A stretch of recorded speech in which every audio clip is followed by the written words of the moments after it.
Tell me what you gon' do for a vibe like this. Do for a vibe like this. Tell me what you gon' do for a vibe like this. Do for a vibe like this. Tell me what you gon' do for a vibe like this. Do for a vibe like this. Fill my cup, let me take a sip. Roll one nut, needed that. It is cold outside. You see, I got the hoodie on. It is cold. There'll probably be a little bit of, there's some green on this. I spray painted it, so maybe you'll be fading in and out. But that don't matter. What matters is that I hope you're having a good morning, my kings and queens out there. You are now tuned into The Erratic Show. Only show where we in the streets and industry here with the Erratic Assassin, the hip hop therapist. Hope you're good. You know what I do. I talk about it. I'm sorry, apologies for no episode yesterday. I actually did record, but had a busy day, so recorded at night. Came out, the lighting wasn't really good, wasn't all that clear, wasn't all that pristine. Like I said, we out here in my little room, in my little Honjawa room somewhere in the house, in the cribbo, so we don't got all the production like that. But for that, today we are gonna get an episode 14 and 15. It's a double episode, double packed. So you're gonna get everything you'll get on a Tuesday. Still gonna get everything you'd get today on a Wednesday. But yeah, enough about that. Let's go into that because it's the morning. It's 9 a.m. Got shit to do. Still need to edit the show after I record it. Then still need to put out for you. You know what I'm saying? But yeah, and like I said, I've been in a rough patch, but we are good. So we're gonna start off the show with off the top the answers that the answers that I asked you on a Monday. So off the top, first question was, when did Back to the City Festival start? It started in 2007. It started in 2007, so they're going on for 17 years. It's going to be crazy. 2026 is going to be 20 years of it. So shout out to Back to the City. Shout out for putting on the biggest hip hop festival in in Africa, actually, altogether. So shout out for that. The second question was, what is the highest attendance ever for Back to the City Festival? The answer to that is 25,000 humans, 25,000 human beings, people, actual living creatures were outside Newtown, Mary Fitzgerald Square, rocking it. This was 2016.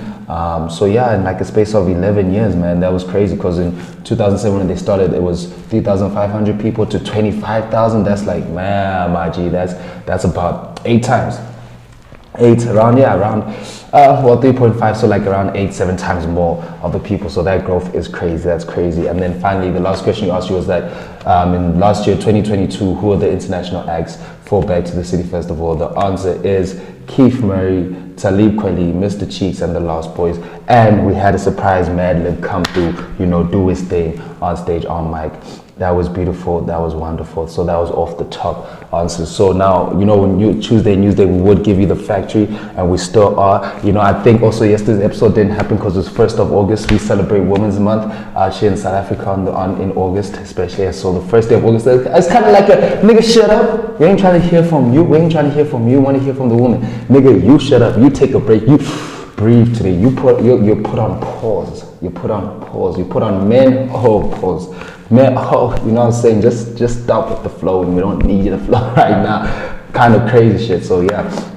But with the factory for this month, I would like us to get more about our African women, African queens who've done real shit. So we're gonna start off with Winnie Madikizela Mandela, otherwise her original name Nomzamo. She was a leader and part of the liberation for black people struggling during the apartheid vibes, apartheid wars, you know what I'm saying, when they were fucking us up. And she was more than Nelson Mandela's wife. I know a lot of people just see her, that's, kind of, I guess modernly what people would know her as. And she, even though she did meet Mandela before he went to prison in Soweto where she was residing, and was kind of like his face, or the face of while he was in prison, she did do her own, she led by her own. While Mandi was locked up, she started an organization, a freedom organization called the Mandela United Football Club, which is kind of like a front, because you don't want the people scoping, seeing where you are.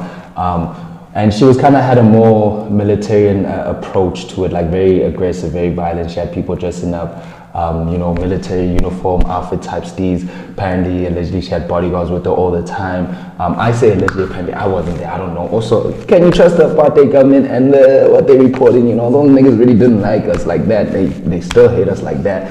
So, that, but it was said that she did carry out, or she was the one in charge and calling out and carrying out, kidnappings, tortures, murders, which, I guess, which caused some violence in Soweto in those times, but there already was violence because of the apartheid government. So it's like, I guess it's kind of like it's a weird space to be in, and apparently, that forced the residents of Soweto to like go against it and want to burn down a house. And I say this allegedly still because I'm like, I kind of feel like the apartheid government could have been like, on some, no, she's doing this, she's doing that, and we're only here because of you. So if you guys don't cook out, we're going to keep fucking your shit up.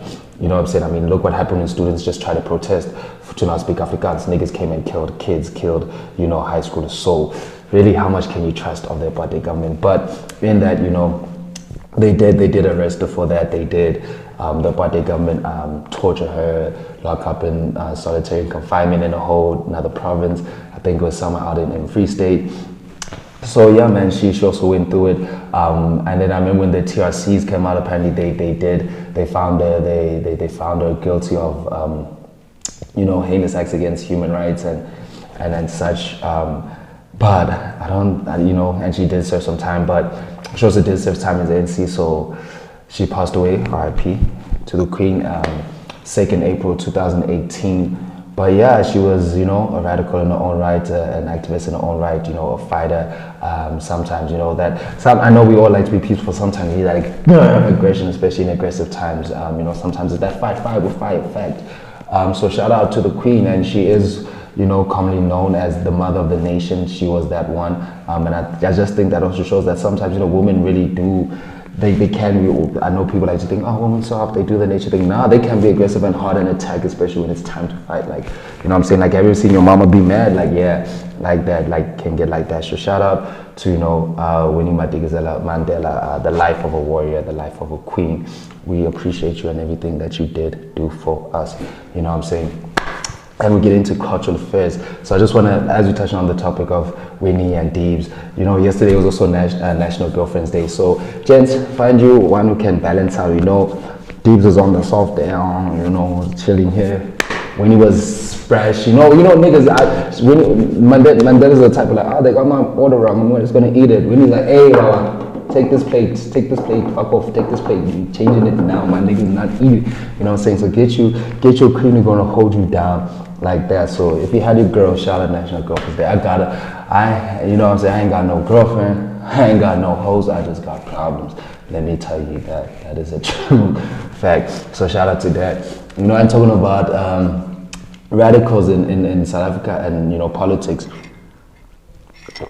A lot of people are backing Juli-YES Malema, especially after this weekend. EFF had a conference, their own little hosting stadium vibes building, and he was preaching, he was chatting, he was spitting a lot of game. A lot of South Africans feeling, especially black South Africans, especially disenfranchised South Africans feeling, EFF and the whole, revolt revolution they got going on about taking us to freedom and all of that. I always say to the point, like, as much as it's Juli-YES, as in like, yes, Juli-YES Malema, it's just like, it still has to be like Julie why, Julie how, Julie when, Julie what, Julie then, like what's going to happen, what are the policies, how do you plan on fixing it, what are the methods to fixing it, how is it going to be implemented, when is it going to be implemented, then what happens afterwards if we get A and C out and all that stuff, so asking a lot of those questions.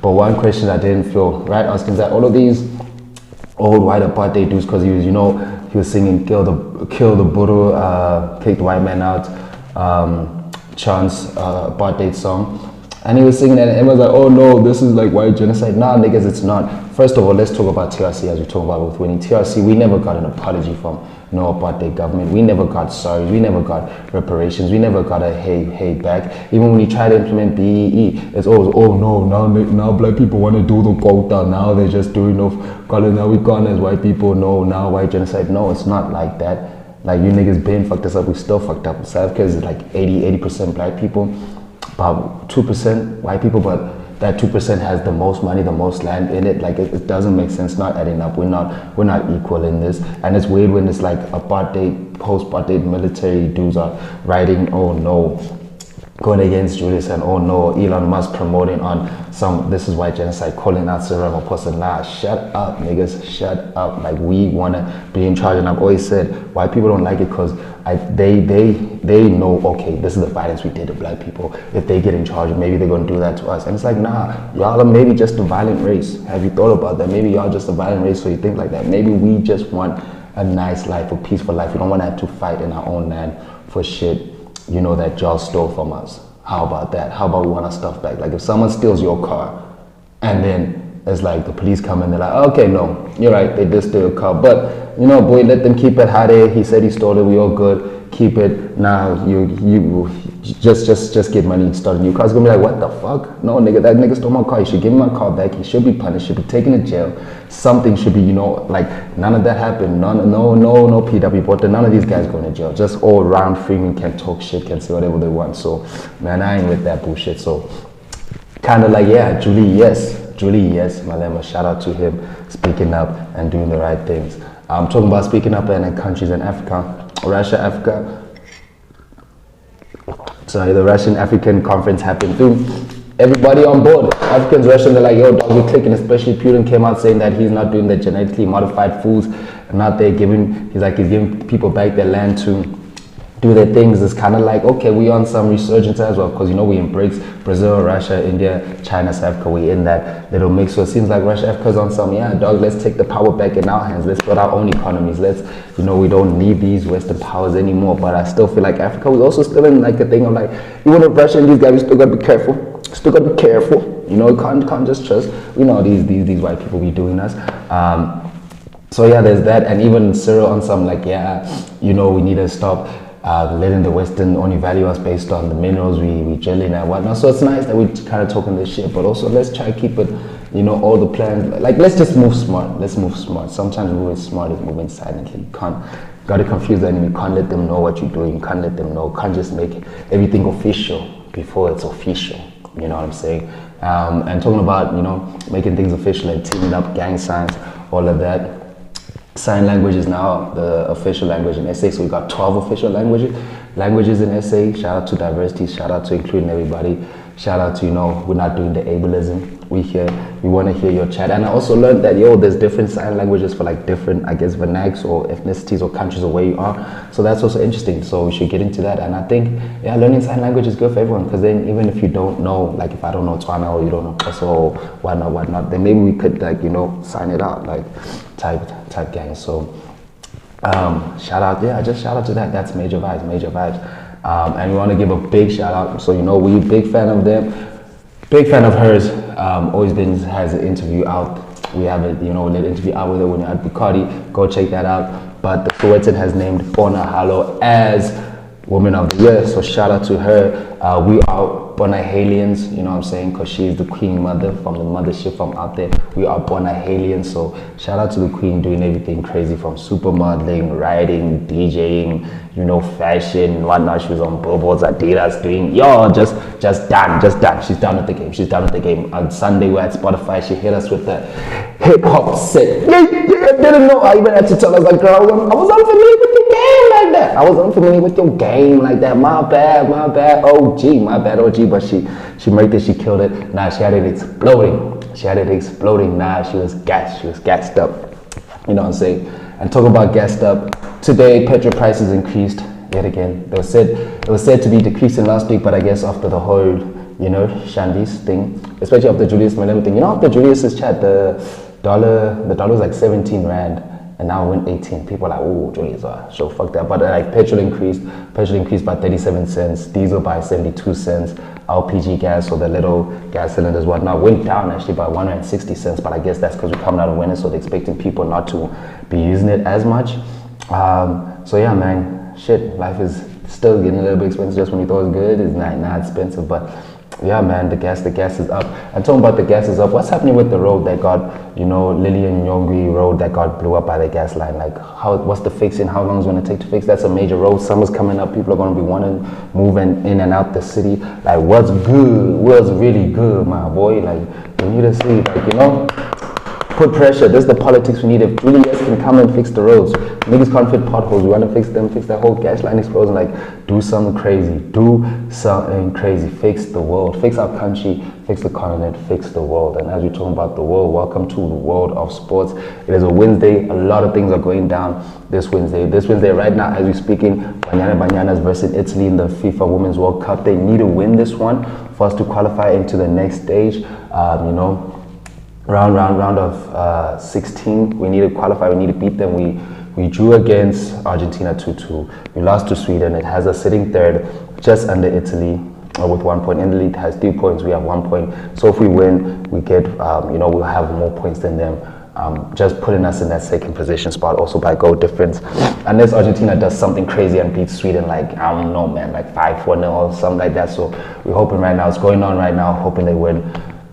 We'll see tonight what comes out, what comes out.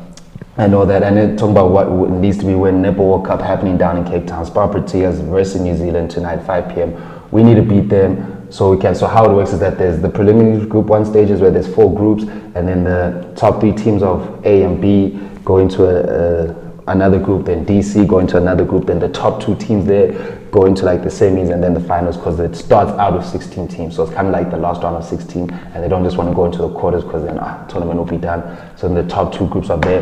Right now, we only lost to Jamaica. We won all our other matches, but that has us sitting like third, I think third, fourth, just underneath there. So if we beat New Zealand, we can be going to the second spot, and that also, then after New Zealand, we got 1 more match, and then that can secure our spot in the semis. We really want the Spa Proteas to hit there in the semis. That would be crazy. Hopefully we get to the finals. That would be nice. You know what I'm saying? And talking about finals and ball, it was the basketball National League finals. This was being out there at Mandeville. It was the men and the women finals, and it looks like Cape Town is the king and queens of the court, with the Cape Town Tigers beating the Tshwane Suns men for the title, and the Cape Town Mountaineers beating the Tshwane Suns women for the title. So like I said, it was Cape Town against Pitori all the way. Cape Town said, listen, we taking it, we going it back down to the mother city. It's kind of like the fight of the capitals, because Pretoria is the capital, the Union Building is actually the capital of SA, but Cape Town's also kind of seen as the capital city as well. So it's kind of like the battle of the capital cities, and yeah, Cape Town came on top in both rounds, man. But I hope you enjoy that. We're waiting for the next season, waiting for more ball.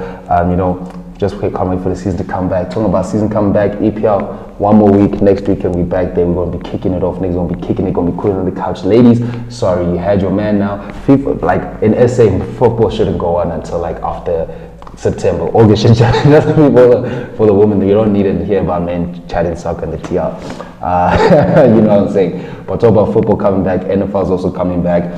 But in a month's time in September, around the 10th of September, same time Rugby World Cup will be happening in September. I know the Springboks play on the 10th of September. Sunset Sunday is also going to be happening then. So we might, you know what I'm saying? Now I'm saying, just have a good time. Come celebrate with us.